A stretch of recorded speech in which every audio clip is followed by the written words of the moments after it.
I'm Christopher Purdy from Classical 101 WOSU, and I am here with two of my favorite people.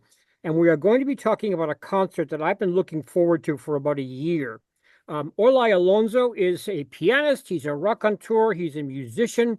He appears separately and with his brother. He is the artistic director of music at St. Mary's in German Village. He, I believe, is in his second or third full season. You'll correct me later about that.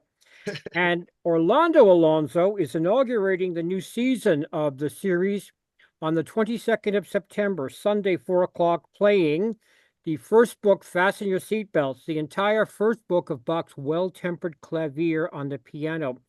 Welcome to you both. Orlando Alonso, when people come on Sunday to hear this concert, what are they going to hear? I think they're going to hear them. Well, first of all, thank you for having us, and thank you for always being such a great support of us, not only as a duo, but also independently as soloists and entrepreneurs. So, and thank you to Orlai and Music at St. Mary for giving me this very really amazing spot of opening the series that this season is really going to be quite amazing. So it's a lot of pressure for me to be the opening act to such an amazing series presenting so many wonderful artists. So I think, I'll do my best to present what I consider the greatest music ever written. Bach said about his set of 24 preludes and fugues. We know it as the Well-Tempered Clavier, Book 1.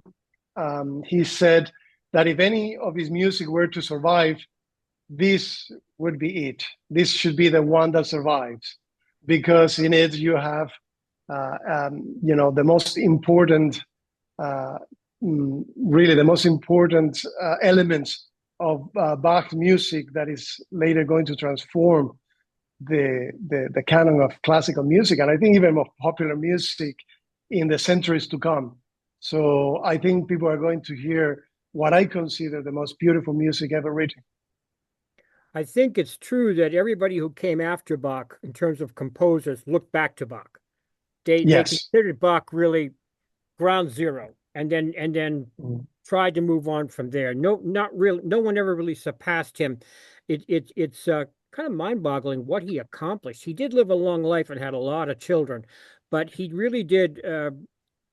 There's always a mathematical aspect, people say, to Bach's music, and I wonder if that gets in the way of some emotional expression in the pieces.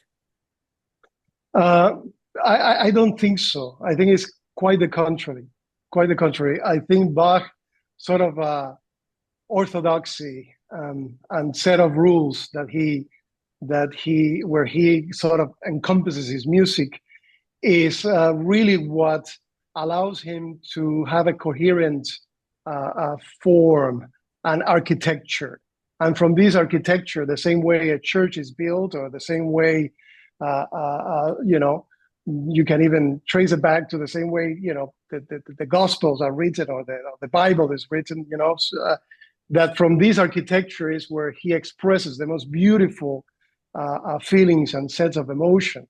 I think one of the biggest criticism that we can perhaps give modern music is that lack of restriction and discipline and rigor that Bach sets himself to sets his music to, and so you have this constant sort of playing between rules and freedom.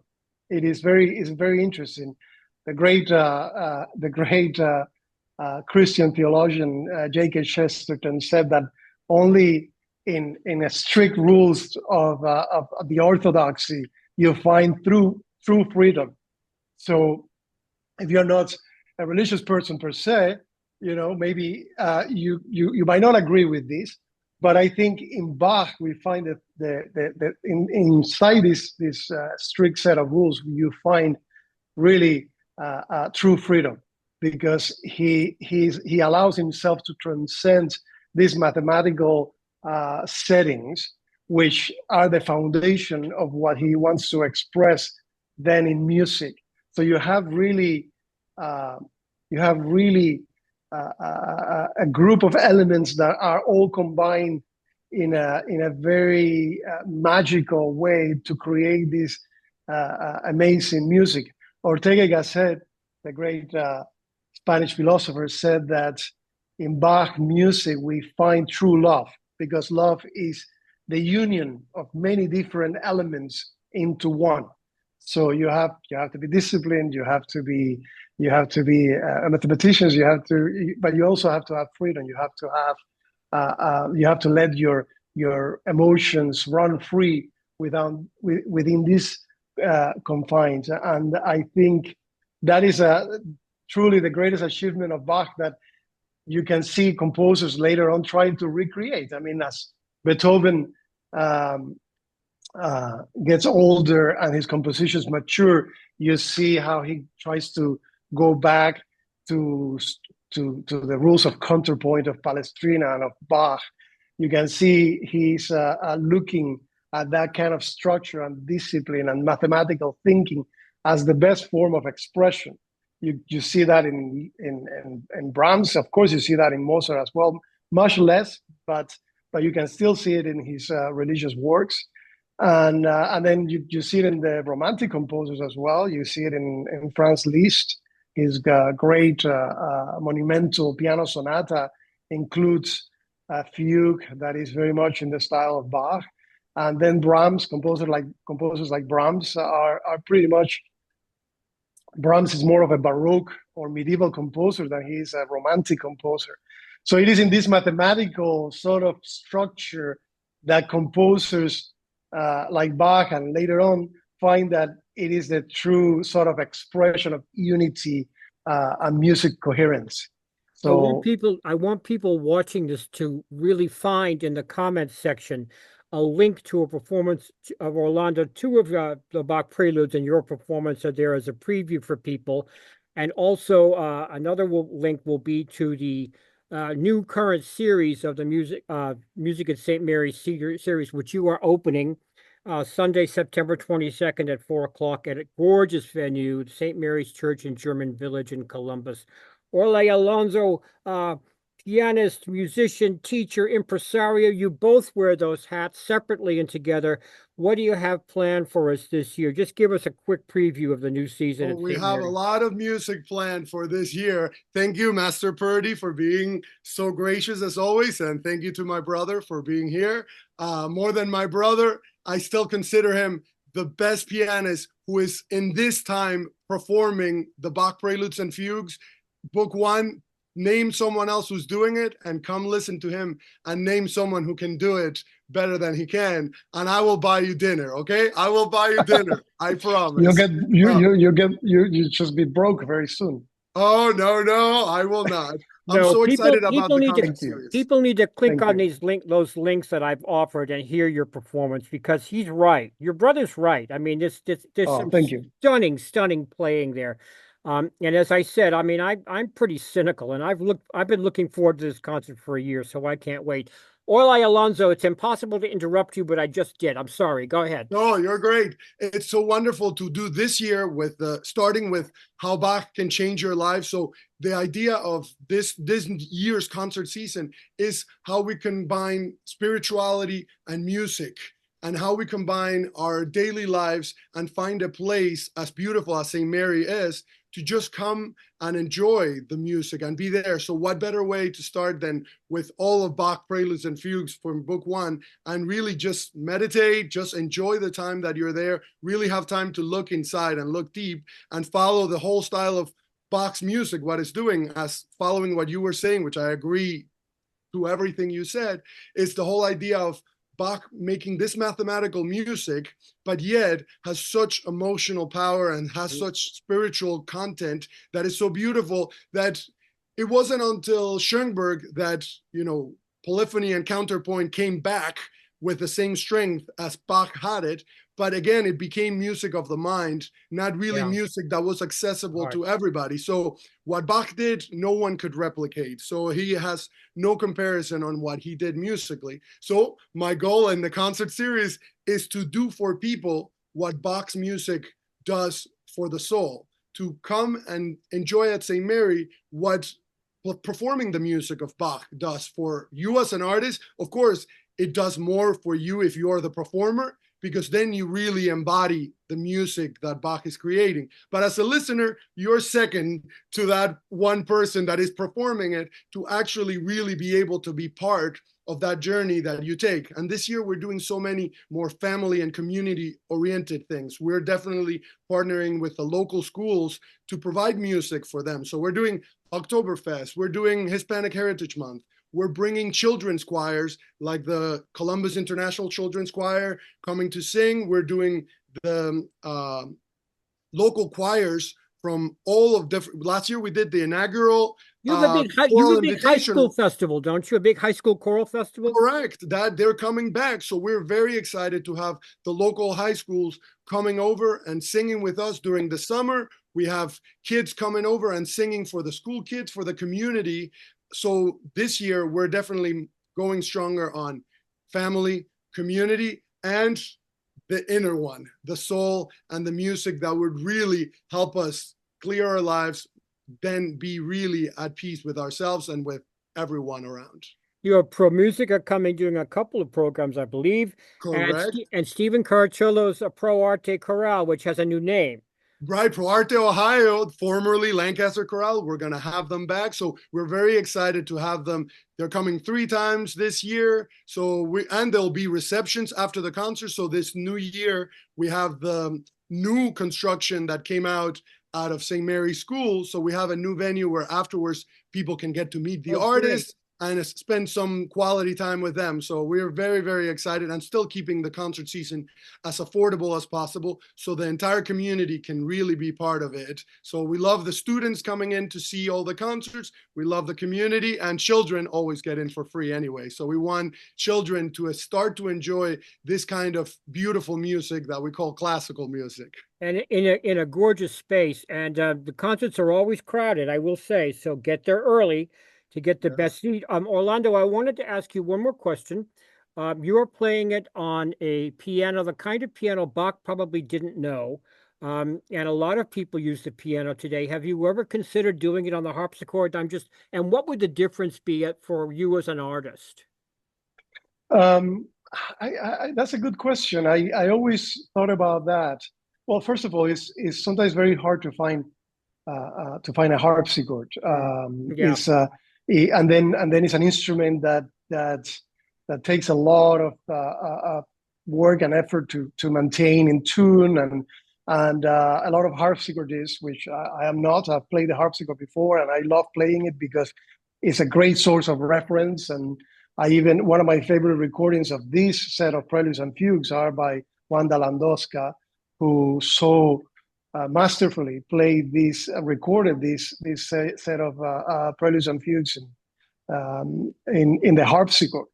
And this is, of course, an instrument that has a tremendous value to understand not only the sounds that are more related to Bach in its roots, but also it's good to hear what you can do with an instrument like the harpsichord.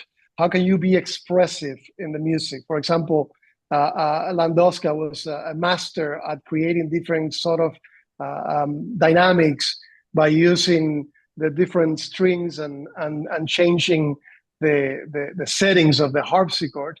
And with these limitations, she was able to accomplish things that are really inspiring when you're playing this music in the piano, which is an instrument that is really so versatile and so flexible. You can really imitate the piano is a very neutral instrument in the sense that you can do so many things with it. You can imitate a flute, but you can also imitate a bass and a trumpet and do so many things with it with dynamics. But having said that, I think I don't have a problem with, I don't get very fundamentalist when it comes to how to and where to perform Bach.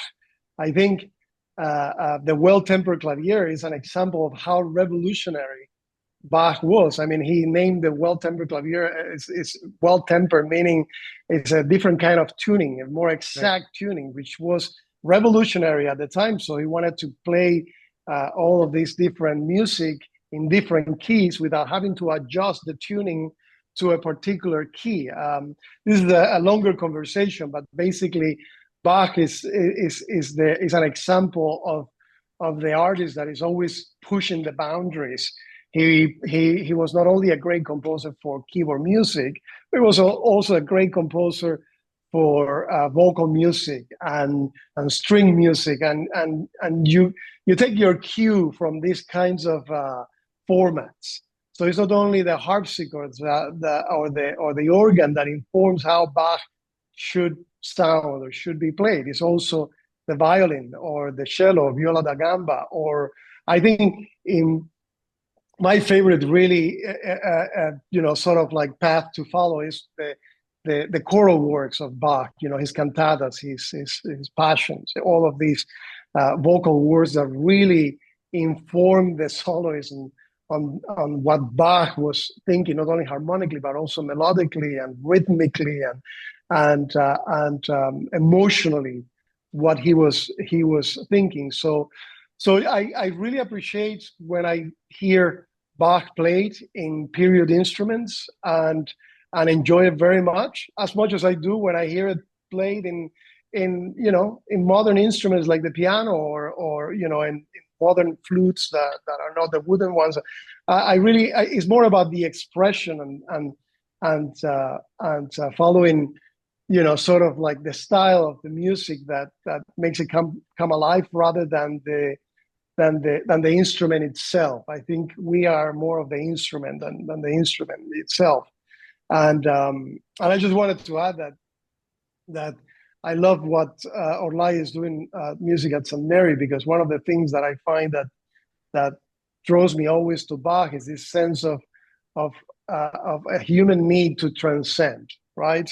We always want to transcend. One of the favorite phrases of mine is from Eric Fromm, famous philosopher and psychologist, that said that humans are wired to transcend, and we have to transcend either way.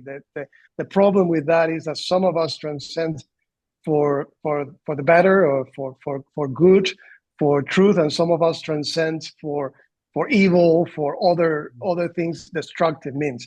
So what I find that we can rely on series like Music at Samaria, and what Olai is trying to do there is find a way through music and through the space of the church and the beauty of that environment to allow people to come in as a community, a unified community, to transcend together in music, in art, in beauty.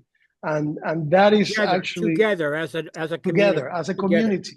As Right. a community, we find more and more a crisis in our communities of people, a spiritual crisis, if you will. People are talking, even people that are atheists or people that are agnostic are recognizing that we are living currently in a moment of a spiritual crisis, and it's our job to so bring people the opportunity to perhaps discover or experience what it is to come in together in a place of worship to transcend, and what better medium than the music of Bach. I think that's really the best possible medium to achieve that.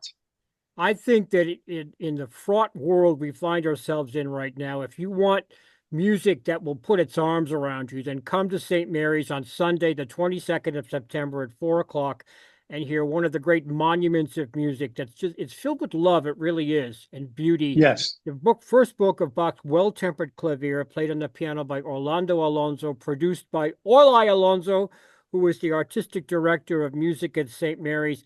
Orlai Alonso, you are making music and you are giving us music. You both are doing that.